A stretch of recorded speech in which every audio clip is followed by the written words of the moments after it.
Loh, Riz, ini diisi air panas lagi? Pantas nggak ada rasanya.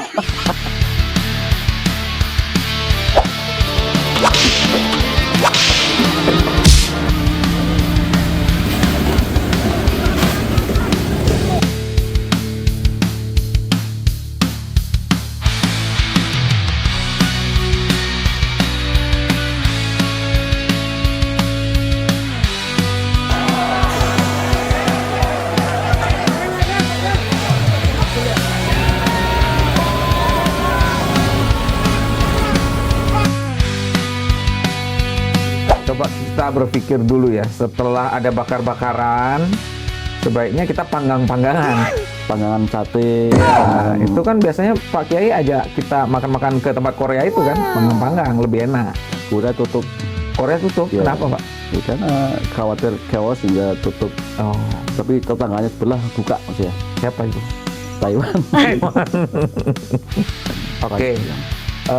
Pak Kiai, beberapa hari ini kan kita saksikan bersama ya, baik secara langsung maupun melalui media sosial, kita lihat banyak sekali warga negara yang melakukan protes, melakukan aksi ke DPR dan tempat lainnya. Nah, kemudian terjadi juga kerusuhan yang merupakan ekses dari aksi-aksi tersebut. Ya, tentu banyak analisis terkait itu semua. Nah, saya ingin menarik ini ke dalam konteks kewarganegaraan kita. Bagaimana menurut Pak Kiai ini, Pak? Betul sekali Mas Edi bahwa kasus-kasus turun jalannya anak-anak muda, mahasiswa, para pekerja, terus masyarakat sipil turun untuk menyampaikan hak-hak konstitusionalnya, baik itu ke DPR atau ke tempat-tempat Ke Polri pusat mungkin? pemerintahan, ke Polri, ke badan-badan lembaga-lembaga yang punya tanggung jawab untuk menata negara ini. Saya kira bisa kita lihat dari perspektif kewarganegaraan, tidak semata-mata hanya sekedar kegiatan politik praktis, unjuk rasa, menuntut hak-haknya terus selesai, bukan itu.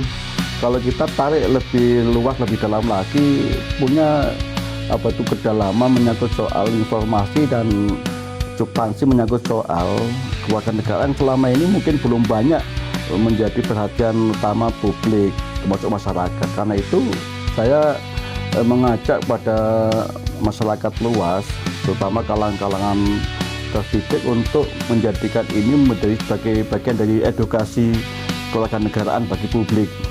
Apa maksudnya begini?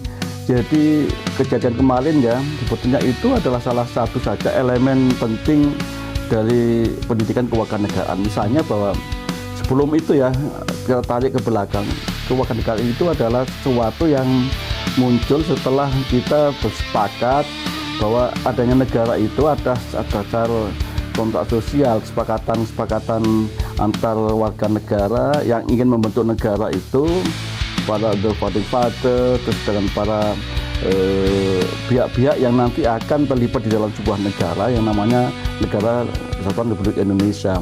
Ada negaranya, ada teritorialnya, NKRI, ada warga negara, dan ada hak dan kewajiban selaku warga negara. Disinilah ngomong soal hak dan kewajiban itu ada persoalan memang. Jadi selama ini menurut saya warga negara, entah namanya itu mahasiswa, masyarakat sipil, kaum pekerja, itu kesannya itu memang lebih banyak dibombardir oleh kewajiban-kewajiban negara, Bayar pajak misalnya, betul, Pak, ya? kewajiban yang dipaksakan oleh otoritas negara, entah itu pemerintahan, entah tentara, entah polisi, entah alat-alat yang lain.